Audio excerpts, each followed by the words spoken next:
brought to you by Nova शुद्ध घी। जब जब खाए दिल खुश हो जाए, सदियों का नोवा शुद्ध देसी घी, सपना स्वस्थ भारत का। I love घी घी घी घी घी घी।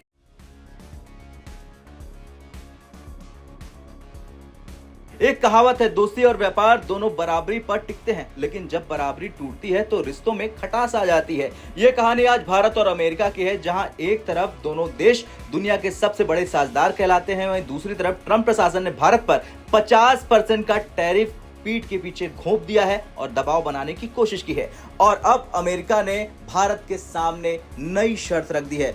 भारत को रूस से तेल लेना बंद करना होगा और अमेरिकी तेल, पेट्रोलियम प्रोडक्ट और एलएनजी खरीदने होंगे।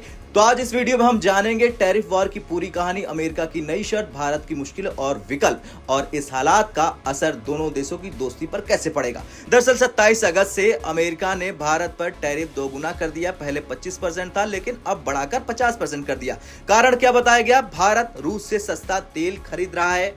अमेरिका को लगता है कि भारत इस कदम से रूस को आर्थिक मदद दे रहा। ट्रंप प्रशासन ने इसे सीधा सीधा यूएस इंडिया ट्रेड रिलेशन में बाधा बताया है। यही नहीं, अब अमेरिका ने एक और शर्त रख दी है। भारत में राजदूत नामित किए गए सर्जियो गौर ने साफ कहा है कि भारत को अपने बाजार अमेरिकी कच्चे तेल, पेट्रोलियम प्रोडक्ट और एलएनजी के लिए खोलने होंगे। यानी सीधी भाषा में, अगर तुम रूस से तेल खरीदोगे तो टैरिफ झेलना पड़ेगा, और अगर हमें तेल खरीदने दोगे तो रिश्ते सुधर सकते हैं। सर्जियो गौर ने आगे कहा, भारत की विशाल मिडिल क्लास एक बड़ा मार्केट है। हमें लगता है कि अमेरिकी एनर्जी प्रोडक्ट के लिए यहां अपार संभावनाएं हैं। यानी अमेरिका को साफ साफ दिख रहा कि आने वाले 10 से 15 साल में भारत की एनर्जी डिमांड दोगुनी होने वाली है, और इसी बाजार पर अमेरिका अपनी पकड़ बनाना चाहता है। सवाल यह है कि भारत रूस से तेल क्यों खरीद रहा है? वजह साफ है, रूस सस्ता तेल दे रहा। भारत अपनी एनर्जी जरूरतों का 85% इंपोर्ट करता है। ऐसे में सस्ता तेल न लेना खुद को नुकसान पहुंचाना होगा। यानी भारत के लिए यह सिर्फ राजनीति नहीं बल्कि आर्थिक मजबूती है।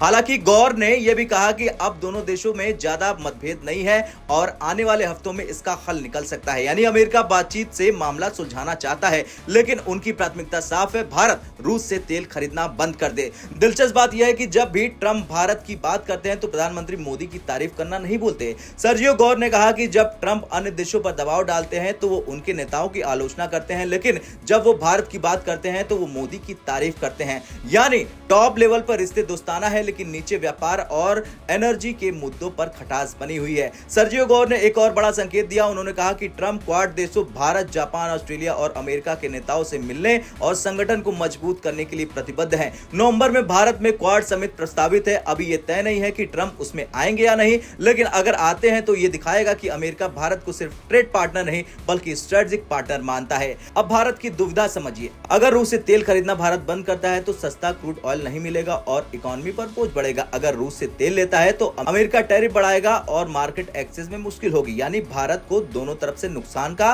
रिस्क है। इसलिए भारत कोशिश कर रहा कि रूस और अमेरिका दोनों से बैलेंस बनाए रखे। खैर, ये खबर थी ट्रंप टैरिफ ऑन इंडिया की। एक तरफ ट्रंप प्रशासन भारत पर 50% टैरिफ लगाता है, दूसरी तरफ वो कहता है हम दोस्त हैं, मोदी महान है, और फिर नई शर्त रखता है, अमेरिकी तेल खरीदो, रूस से तेल लेना बंद करो। यानी रिश्ते मजबूत भी हैं और नाजुक भी। आने वाले हफ्तों में पता चलेगा कि भारत और अमेरिका की दोस्ती कारोबार के इम्तिहान में कितनी सफल होती है।